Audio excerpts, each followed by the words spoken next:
Hi friends, అందరికీ నమస్కారం. అంజలి కథలకి స్వాగతం. ఈరోజు చందమామ కథ పేరు దేవతాస్త్రీ వరం. ఇది బేతాళ కథ.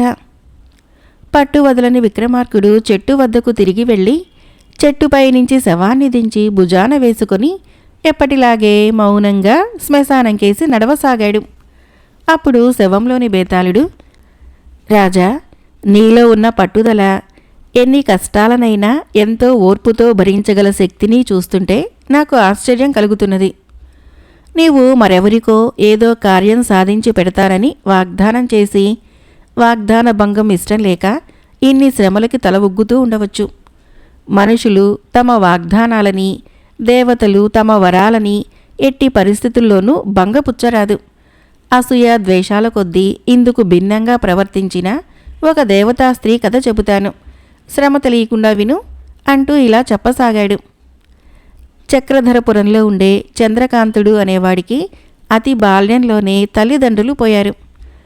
తర్వాత వాడు ముసలి అవ్వ పెంపకంలో బాధ్యత తెలియకుండా పెరిగి పెద్దవాడయ్యాడు.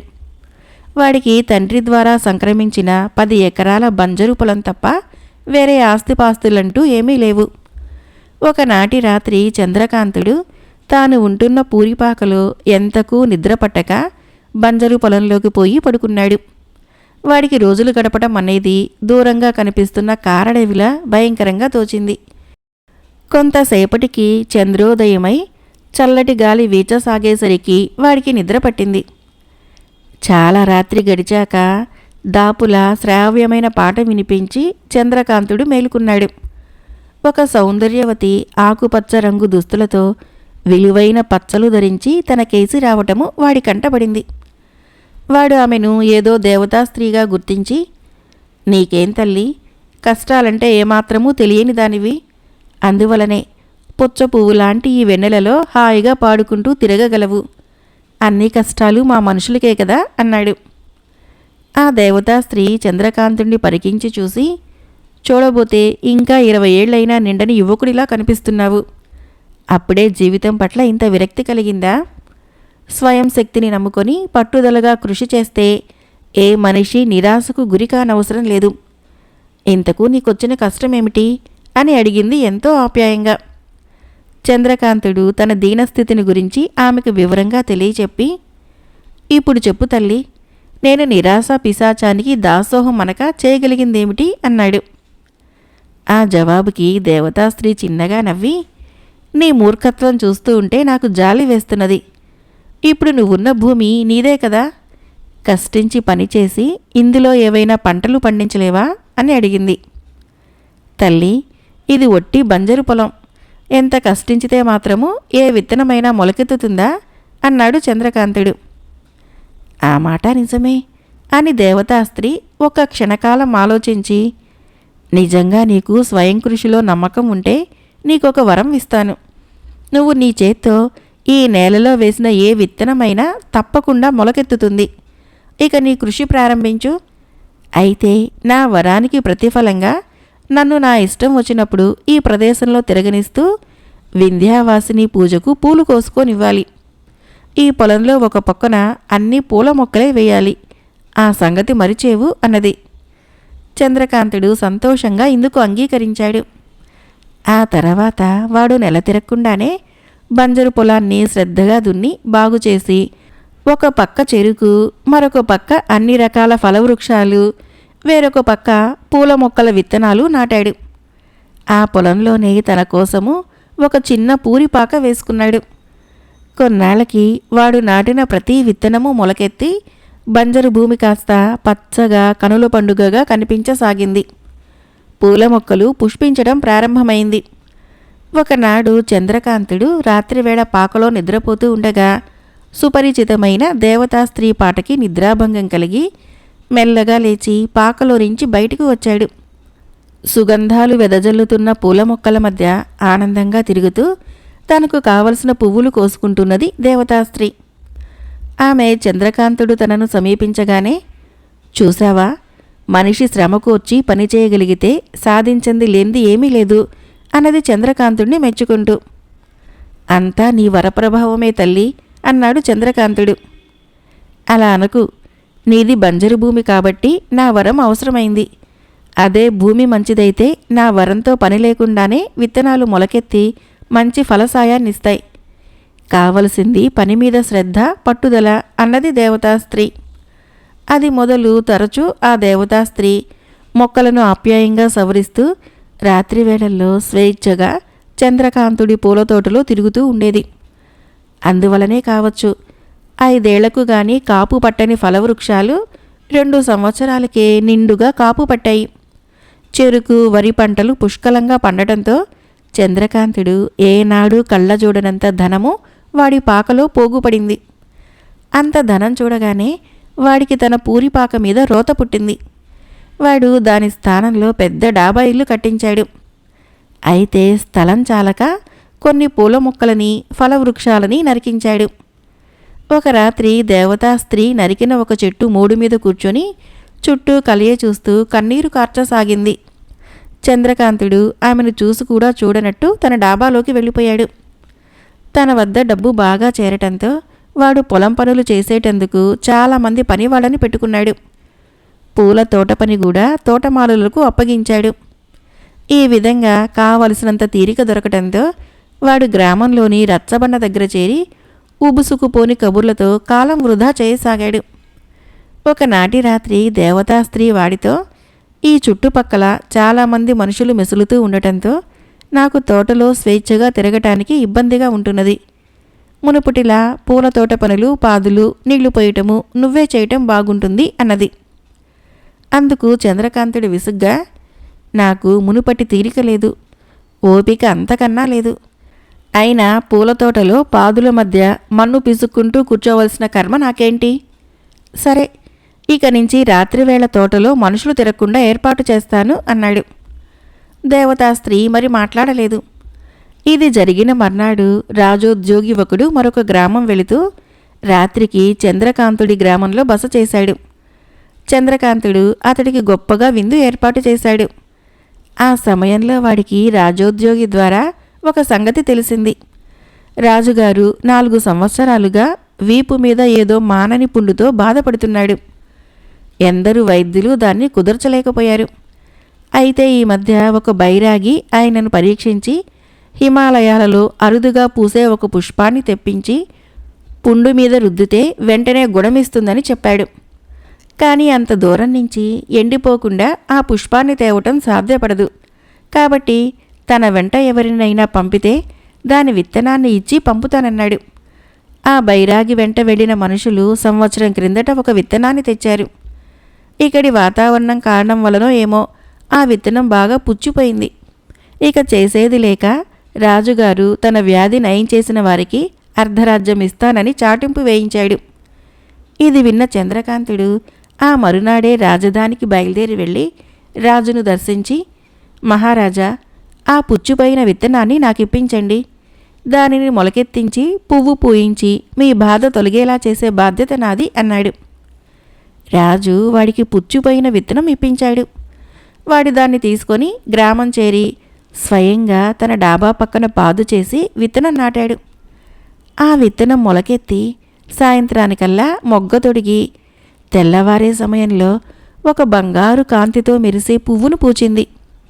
ఆ వేళ అక్కడికి వచ్చిన దేవతా స్త్రీ ఆ పుష్పాన్ని చూసి, ఆహా, అద్భుతమైన పుష్పం, దీనిని దేవీ పూజకు ఉపయోగిస్తాను అంటూ తుంచబోయింది. చంద్రకాంతుడు ఆమెకు అడ్డుపడుతూ, ఆగాగు, దాన్ని నీకివ్వను. ఆ పువ్వు నన్ను అర్ధరాజ్యానికి రాజును చేయబోతున్నది అన్నాడు. ఈ జవాబుకి దేవతా స్త్రీ ఆశ్చర్యపోయి, ఈ తోటలో పూసిన ఏ పువ్వునైనా నేను కోసుకుంటానని నీకు లోగడ చెప్పాను కదా అన్నది. ఆ ప్రసక్తి ఇప్పుడెందుకు? నేను కాబోయే రాజును అన్నాడు చంద్రకాంతుడు ధీమాగా. అలాగా, సరే నీ ఇష్టం అని చెప్పి మరుక్షణమే దేవతా స్త్రీ అదృశ్యురాలైపోయింది. చంద్రకాంతుడు ఏమాత్రమూ చెలించక పుష్పాన్ని కోసుకొని సంతోషంగా రాజధానికి వెళ్ళాడు. అయితే అక్కడ వాడికి నిరాశ ఎదురైంది. జనము వీధుల్లో గుంపులుగా చేరి రాజుగారు మరణించినట్లు చెప్పుకుంటున్నారు. వాడు పుట్టెడు దుఃఖంతో తిరుగు ప్రయాణమై ఇల్లు చేరాడు. తోటలో ఉన్న ప్రతి చెట్టు మొక్క వాడిపోయి ఉండటం వాడి కంటపడింది. ఆ తర్వాత చంద్రకాంతుడు నాటిన ఏ విత్తనం కూడా మొలకెత్తడం అంటూ జరగలేదు. బేతాళుడు ఈ కథను చెప్పి, రాజా, దేవతా స్త్రీకి చంద్రకాంతుడి మీద కోపం రావటానికి కారణము చంద్రకాంతుడు రాజు కాబోతున్నాడన్న అసూయే కదా. తాను కోరిన ఒక పుష్పాన్ని నిరాకరించినంత మాత్రాన ఒక మనిషిని బికారిగా చేయటము దేవత వంటి వారికి తగునా? ఇది న్యాయ విరుద్ధం, స్వార్థపూరితం అనిపించుకోదా? ఈ సందేహాలకి సమాధానం తెలిసి కూడా చెప్పలేకపోయావో నీ తల పగిలిపోతుంది అన్నాడు. దానికి విక్రమార్కుడు, దేవతా స్త్రీ ప్రవర్తించిన తీరులో అసూయ, స్వార్థాలంటూ ఏమీ లేవు. తిండి బట్ట నిలవ నీడలేక అలమటించే చంద్రకాంతుడికి ఆమె ఎంతో దయాగుణంతో మేలు కలిగించింది. అందుకు ప్రతిఫలంగా ఆమె కోరింది పూజ కోసము తోటలో తనకిష్టమైన పువ్వులు కోసుకోవటం. ఇందుకు చంద్రకాంతుడు ఒప్పుకున్నాడు. అయితే ధనం పోగైతున్న కొద్దీ వాడిలో సోమరితనంతో పాటు స్వార్థం కూడా పెరగసాగింది. అందువలనే వాడు పొలం పనిపాటుల్ని పనివాళ్లకు వదిలి గ్రామంలోని రచ్చబండ దగ్గర వ్యర్థమైన కబుర్లతో కాలక్షేపానికి పూనుకున్నాడు. అర్ధరాజ్యాన్ని సంపాదించి రాజు కావాలనే దురాశ కొద్దీ వాడు తనకు మేలు చేసిన దేవతా స్త్రీకి పువ్వును నిరాకరించి కించపరిచాడు. వాడిలోని స్వార్థము ఒక దేశానికి రాజును కావాలన్నంతవరకు పెరిగిపోయింది. అలాంటి స్వార్థపరుడు రాజైతే తన పాలనలో ఉన్న పౌరులకే కాక ఇరుగు పొరుగు రాజులకు కూడా ప్రమాదకారుడు కాగలడు. చంద్రకాంతుడు రాజధాని చేరేసరికి రాజు మరణించటము అనేది కాకతాళీయం మాత్రమే. తన స్వార్థం కొద్దీ దేవతా స్త్రీని ఏ క్షణంలో వాడు కించపరిచాడో ఆ క్షణం నుంచే వాడి తోటలోని ఫలపుష్ప వృక్షాలతో పాటు రాజుగారి వ్యాధిని కుదుర్చే అద్భుత శక్తులు గల పుష్పం కూడా తన శక్తిని కోల్పోయింది. ఒక అపాత్రుడికి వరం ఇచ్చి అనుభవం ద్వారా ఆ సంగతి గ్రహించి దేవతా స్త్రీ వరాన్ని ఉపసంహరించుకున్నదే తప్ప అసూయ ద్వేషాల వలన మాత్రము కాదు అన్నాడు. రాజుకు ఈ విధంగా మౌనభంగం కలగగానే బేతాళుడు శవంతో సహా మాయమై తిరిగి చెట్టెక్కాడు. ఈ కథకు ఆధారము మాచిరాజు కామేశ్వరరావు గారి రచన. మరొక కథ పేరు శామీరుడి యుద్ధనీతి. ఈ కథను రచించిన వారు ఓలేటి శ్రీనివాసరావు గారు. ఒకానొకప్పుడు సమర్థన రాజ్యాన్ని శామీరుడు అనే రాజు పరిపాలించేవాడు. ఆయన ప్రజాక్షేమమే ధ్యేయంగా పెట్టుకొని శాసనాలు చేసేవాడు. ఆయన కొలువులో ప్రధాని, ఉప ప్రధాని, సైన్యాధ్యక్షుడు, ఉప సైన్యాధ్యక్షుడు కాక 13 ప్రధాన సలహాదారులు ఉండేవాళ్ళు. ప్రజల అవసరాలు తీర్చడానికి ఎందరో ప్రత్యేకంగా అధికారులు ఉండేవాళ్ళు. శామీరుడికి తన మాటే నెగ్గాలన్న పట్టింపు లేదు. అందుకని అధికారులు, సలహాదారులు, మంత్రులు ఆయనకు నిర్భయంగా తమ మనసులోని మాటను చెప్పేవాళ్ళు. అందరి సలహాల మీద నడిచే రాజ్యము సుభిక్షంగా ఉండకేం చేస్తుంది? ఇది ఇరుగు పొరుగు రాజ్యాలకి నచ్చలేదు. అయితే ఆ దేశాలు సమర్థన దేశం మీద దాడి చేయాలని చేసిన ప్రయత్నాలన్నీ వమ్మైపోయాయి. శామీరుడి మంత్రులు ప్రజ్ఞావంతులు, శామీరుడి సైనికులు శౌర్యవంతులు. వీటికి శామీరుడి రాజనీతి తోడుకాగా సమర్థన రాజ్యం పైన ఎవరూ కన్నెత్తి చూడలేకపోయారు.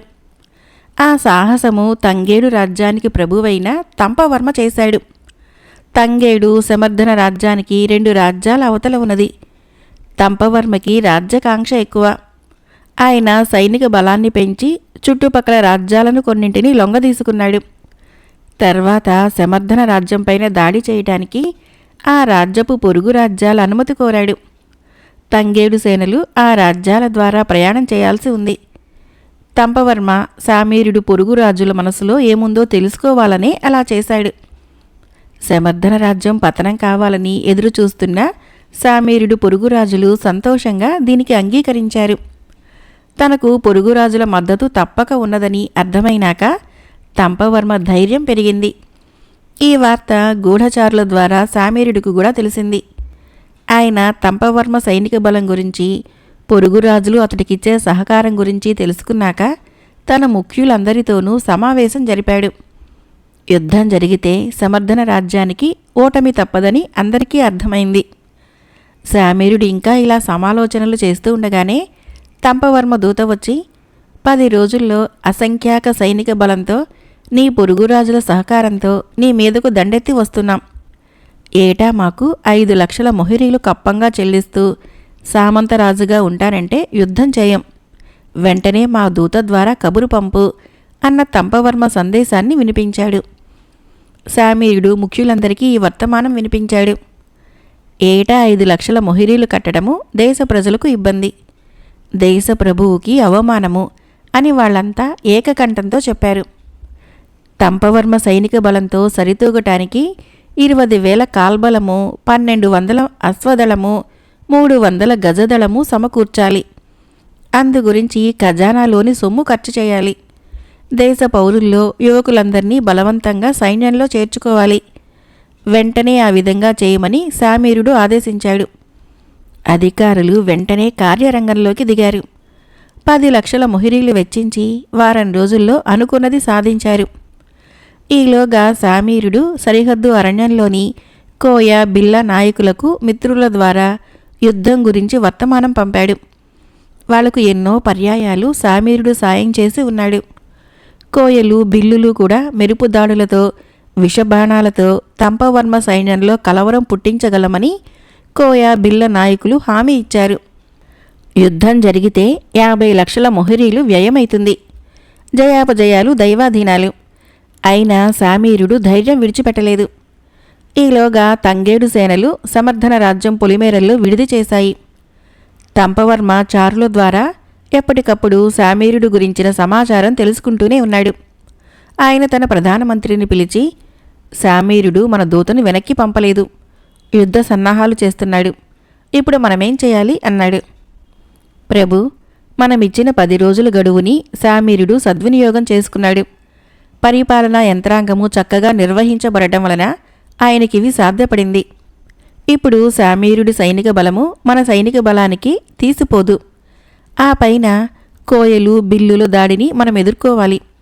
యుద్ధం జరిగితే మనకు అపజయం తప్పదనిపిస్తుంది అన్నాడు మంత్రి. అంతవరకు వచ్చి యుద్ధం మానేదెలాగో తెలియక తంపవర్మ బింకంగా ఊరుకున్నాడు. అలాంటి సమయంలో తంపవర్మ దూత తిరిగి వచ్చాడు. ఆయన తెచ్చిన శామీరుడి సందేశం ఇలా ఉంది: నీవు యుద్ధం కోరుకుంటే అందుకు నేను సిద్ధమే. నీ అపార సైనిక బలం ముందు నేను నిలబడగలనో లేనో తెలియదు. కానీ సమర్థన రాజ్య గౌరవాన్ని కాపాడటం కోసము, సమర్థన పౌరుల్ని బానిసలు కాకుండా ఆపటం కోసము నేను, నా సైన్యము కంఠంలో కొసప్రాణం ఉన్నంత వరకు సాయశక్తిలా పోరాడతాము. శాంతి కాముకులమైన మా పైకి దండెత్తి వచ్చిన నిన్ను దేవుడు కూడా క్షమించడు. కాబట్టి యుద్ధంలో నువ్వు ఓడిపోయినా ఆశ్చర్యం లేదు. ఒకవేళ నెగ్గినా అందుకు అంతులేని నష్టాన్ని నువ్వు భరించాల్సి ఉంటుంది. అయితే నువ్వు యుద్ధకాముకుడివని నేను అనుకోవటం లేదు. దుష్టుల చెప్పుడు మాటలు విని నాపైకి దండెత్తి వచ్చావని నా నమ్మకం. అదే నిజమైతే ఇప్పటికీ మించిపోయింది లేదు. మన ఉభయ రాజ్యాలకు శాంతిని, స్నేహాన్ని ప్రసాదించమని నేను నిన్ను వేడుకుంటున్నాను. నా మాట విని యుద్ధం గురించి మర్చిపో. దేవుడు నిన్ను క్షమిస్తాడు. మా ప్రజలు నిన్ను దేవుడిగా భావిస్తారు. ఇంత కష్టపడి సైన్యాన్ని ఇంత దూరం నడిపించుకొని వచ్చిన నీకు దారి ఖర్చులకు గాను 2,00,000 మొహిరీలు నివ్వగలను. అంతేగాని నీకెప్పుడు కావాలన్నా సహాయంగా నా సేనల్ని పంపగలను. నీ నిర్ణయం కోసం ఎదురు చూస్తుంటాను. ఈ సందేశం విన్న తంపవర్మ, మంత్రి, శామీరుడు మనతో యుద్ధానికి భయపడుతున్నాడు. ఇలాంటప్పుడు యుద్ధం చేయటమే మంచిదేమో అన్నాడు. ప్రభు, శామీరుడు గొప్ప యుద్ధతంత్ర నిపుణుడు. తమరు దూతను పంపినప్పుడు ఆయన బలహీనుడు. అప్పుడు సంధికి ఒప్పుకుంటే మన షరతులకు ఆయన ఒప్పుకోవాలి. ఇప్పుడు శామీరుడు బలం పుంజుకున్నాడు. యుద్ధం చేస్తే విజయం తనదేనన్న నమ్మకంలో ఉన్నాడు. అందుకే సంధికి తన షరతులు పెట్టాడు. యుద్ధం జరిగితే 2 పక్షాలకి నష్టమే. ఆయన యుద్ధాన్నాపి మనం చిన్నబుచ్చుకోకుండా ఉండటానికి 2,00,000 మొహిరీల్ని ఇస్తానన్నాడు. ఈ అవకాశం వినియోగించుకొని మనం వెనక్కి తిరిగి వెళ్ళటమే మంచిది అని మంత్రి తంపవర్మకి సలహానిచ్చాడు. తంపవర్మ సాలోచనగా, శామీరుడు గొప్ప ప్రభువు. యుద్ధం చేయాలని కాక సంధి, శాంతి ప్రయత్నాల కోసము తన సైనిక బలాన్ని పెంచుకున్నాడు. నువ్వు చెప్పినట్లు చేయటమే మంచిది అన్నాడు. తంపవర్మ సైనిక బలాలు శామీరుడి షరతుల ప్రకారము వెనక్కు తిరిగాయి. దాంతో పొరుగు రాజ్యాలకి కూడా శామీరుడు అంటే భయం పుట్టింది. సమర్థన రాజ్యానికి శాశ్వతంగా యుద్ధ భయం తొలగిపోయింది. ఆ తర్వాత శామీరుడు తన సైనిక బలాన్ని దేశపుట అభివృద్ధి కార్యక్రమాలకు వినియోగించి మరింత అభ్యున్నతిని సాధించి తన దేశాన్ని సుభిక్షంగా చేసుకుని ఆదర్శ ప్రభువుగా పేరు తెచ్చుకున్నాడు. మరొక కథ పేరు గురువు మాట. ఈ కథను రచించిన వారు బి ఉమామహేశ్వరరావు గారు. రామానుజాచార్యులు తన శిష్యులకి వేదాంత తత్వం బోధిస్తూ, శిష్యులారా, వేదాంత బోధన భాగ్యవంతులకు నిరుపేదలకు చెప్పడం వలన ప్రయోజనముండదు అని చెప్పాడు. శ్రీరంగనాథుడు అనే శిష్యుడికి గురువు మాటల్లో నమ్మకం చిక్కలేదు. వాస్తవం తెలుసుకోవాలని బయలుదేరి వాడు సీతమ్మపల్లి అనే గ్రామం చేరి కోదండ రామాలయంలో బస చేశాడు. ఆ గ్రామంలో భాగ్యవంతుడైన రామరాజు శ్రీరంగనాథుడిని తన ఇంటికి విందుకు పిలిచాడు. శ్రీరంగనాథుడు రామరాజుతో, నీవు వయసులో పెద్దవాడివి, భగవంతుడు నీకు తగిన సంపదను ఇచ్చాడు. సదా ధర్మకార్యాలు పుణ్యకార్యాలు చేస్తూ నీ జీవితం ధన్యం చేసుకోవాలి అన్నాడు. రామరాజు దీనికి నిర్లక్ష్యంగా నవ్వుతూ, ధర్మకార్యాలు చేయటము నా వంశం వారికి తరతరాలుగా వస్తున్న ఆచారం. అది పాటిస్తూ నేను అడిగిన వారికి లేదనకుండా సాయం చేస్తున్నాను. మాది చాలా గొప్ప కుటుంబం. మా తాత రామాలయానికి మండపం కట్టించాడు. మా తండ్రి రాముడికి ఆభరణాలు చేయించాడు. నేను మీ వంటి మహాత్ములకు విందు భోజనాలు పెడుతున్నాను. పుణ్యకార్యాల విషయంలో నేను కొత్తగా మీ దగ్గర నేర్చుకోవలసింది ఏమీ లేదు అని చెప్పాడు గర్వంగా శ్రీరంగనాథుడిని చూస్తూ. ఈ మాటలు విని శ్రీరంగనాథుడికి తల తిరిగినట్లయింది. గురువు చెప్పిన మాటలు భాగ్యవంతుల విషయంలో నిజమేననుకుంటూ ఆలయానికి తిరిగి వెళితే అక్కడ నిద్రపోవటానికి వచ్చిన పేదవారు కొందరు అతడికి కనిపించారు. శ్రీరంగనాథుడు వారికి బోధన చేయాలని నిర్ణయించుకొని వారితో, మీరు కష్టించి పని చేయాలి, పరుల సొత్తులు ఆశించరాదు, ధర్మాన్ని విడిచిపెట్టరాదు, న్యాయ మార్గాన ధనార్జన చేయాలి, అదే ఉత్తమ జీవన విధానము అని చెప్పాడు. ఈ మాటలు విన్న పేదవారు నవ్వి, స్వామి, మేము పేదవాళ్ళం, శ్రమజీవులం, కష్టించి పని చేయకపోతే మాకు రోజు గడవదు కాబట్టి పని చేయటం ఎలాగూ తప్పదు. మా శ్రమకు తగ్గ ఫలం ఎవ్వరూ ఇవ్వరు కాబట్టి ఇతరులే మమ్మల్ని దోచుకుంటున్నారు తప్ప పరుల సొత్తుని మేమాశించే అవకాశమే లేదు. అన్యాయ మార్గాన ధనార్జన చేయటం చేతనైతే మేము ఏనాడో భాగ్యవంతులమై ఉండేవాళ్ళము. మీ వేదాంత బోధన వినకుండానే మేము మీరు చెప్పినవన్నీ పాటిస్తున్నాము అన్నారు. శ్రీరంగనాథుడు గురువు మాటల్లోని పూర్తి సత్యాన్ని గ్రహించి రామానుజాచార్యుల వద్దకు తిరిగి వెళ్ళి, గురువర్య, మీ మాట అక్షరాల నిజం. అయితే వేదాంత బోధన భాగ్యవంతులకి పేదవారికి కాకపోతే వేరెవ్వరికి చేయాలో నాకు అర్థం కావటం లేదు అన్నాడు. రామానుజాచార్యులు మందహాసం చేసి, నాయనా, మనం వేదాంత బోధ చేస్తామంటే సభలో వినటానికి భాగ్యవంతులు పేదవారు కలిసి వస్తారు. అప్పుడు మనం చెప్పేవన్నీ వారు చక్కగా అర్థం చేసుకొని సాటి మనిషికి సాయపడటము మంచి పనులు చేయటము చేస్తారు. అదే విడిగా వారికి చెబితే తమ పరిస్థితుల మధ్య అర్థం చేసుకోలేరు. మనం విడిగా వ్యక్తులను కలుసుకున్నప్పుడు వారి వ్యక్తిగత సమస్యలు తెలుసుకొని చేతనైన పరిష్కార మార్గం సూచించాలి. సభలో మానవాళికి పనికి వచ్చే నీతులు చెప్పాలి అన్నాడు. శ్రీరంగనాథుడు గురువు మాటను అక్షరాలా పాటించి వేదాంత బోధ సభలలో తన జ్ఞానంతో భాగ్యవంతులకు పేదవాళ్లకు ఉత్తమ జీవన మార్గానికి పరిష్కార మార్గము బోధించి అందరికీ సాయపడగలిగినాడు. మరొక కథ పేరు జాలి గుణంతో వ్యాపారం. ఈ కథను రచించిన వారు ఏ గోవిందరాజులు గారు. నారాయణపురం గ్రామంలో వీర్రాజు అనే కట్టెల వ్యాపారి ఉండేవాడు. అడవి నుంచి వచ్చే దొంగల్ని కట్టెలుగా చీల్చడానికి ఆయన వద్ద 20 మంది పనివాళ్లు ఉండేవాళ్ళు. వీర్రాజుది జాలి గుణం. అది అలుసుగా తీసుకొని రోజు వంతుల వారీగా కొందరు పనివాళ్లు పని ఎగవేస్తుండేవాళ్ళు. పని ఎలా చేసినా ఇంట్లో లేనిపోని ఇబ్బందులు కల్పించి చెప్పి వీర్రాజు వద్ద అదనంగా డబ్బు కూడా తీసుకుంటుండేవాళ్ళు. అందువలన వీర్రాజు వ్యాపారము నష్టంలో నడుస్తోంది. వీర్రాజు కొడుకు నారాయణ పట్నంలో బట్టల వ్యాపారం చేస్తూ 2 చేతులు ఆర్జిస్తున్నాడు. ఇక్కడ వ్యాపారము నష్టంలో నడుస్తూ ఉండటం వలన వీర్రాజు తరచుగా కొడుకు దగ్గర నుంచి డబ్బు తెచ్చుకునేవాడు. ఇలా కొంతకాలం నడిచేసరికి నారాయణ తండ్రితో, నాన్న, నష్టం వచ్చే వ్యాపారం ఎంతకాలమని చేస్తావు? హాయిగా నా వద్దకు వచ్చి మహారాజులా జీవించు అని చెప్పాడు. నాకు అలాగే చేయాలని ఉంది. కానీ వ్యాపారం మానివేస్తే నా వద్ద పనిచేసే 20 మందికి జీవనోపాధి లేకుండా పోతుంది. వాళ్ల కోసమైనా నేను వ్యాపారం చెయ్యాలి అన్నాడు వీర్రాజు. పనివాళ్ల జీవనోపాధి కోసము వ్యాపారం చేసే యజమాని గురించి నారాయణ ఎక్కడా వినలేదు. అలాంటి తండ్రి వ్యాపారం చేస్తుంటే పనివాళ్ళు ఎలాగుంటారో అన్న కుతూహలంతో వాడొకసారి నారాయణపురం వెళ్ళి తండ్రి వ్యాపారపు తీరుతెన్నులు చూసి, నాన్న, ఇలా చేస్తే నీ వ్యాపారంలో నష్టం రాక ఏమైతుంది? యజమానికి జాలిగుణం ఉంటే మంచిది. అలాగని పనివాళ్ల నుంచి తగినంత పని రాబట్టుకోకపోతే ఎలా అన్నాడు. వీర్రాజు కొడుకుని మందలించి, గుడ్డొచ్చి పిల్లని వెక్కిరించినట్లు నువ్వా నాకు చెప్పవచ్చావు? ఒక వారం రోజులుండి నా పనివాళ్ల వద్ద నాకంటే ఎక్కువ పని రాబట్టు చూద్దాము అన్నాడు. నారాయణ ఇది సవాలుగా తీసుకున్నాడు. మర్నాడు ఉదయము వాడు పనివాళ్ల దగ్గరికి వెళ్ళి, నాన్నకు కట్టెల వ్యాపారము నష్టం మీద నడుస్తోంది. అందుకని కొందరిని పనిలో నుంచి తీసేయాలనుకుంటున్నాము. ఈరోజు సాయంకాలంలోగా మీలో ఎవరు బాగా పనిచేస్తే వాళ్ళనే ఉంచుకొని మిగతా వాళ్ళని తీసేస్తాము అని చెప్పాడు. ఈ వార్త పనివాళ్లలో కలకలం పుట్టించింది.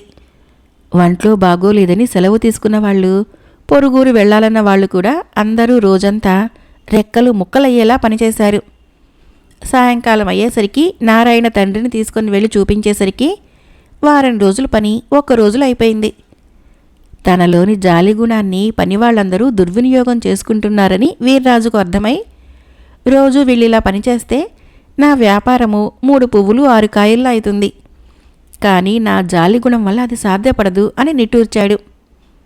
నారాయణ వెంటనే తండ్రితో, నాన్న, యజమానికి జాలిగుణం ఏమాత్రమూ తప్పు కాదు.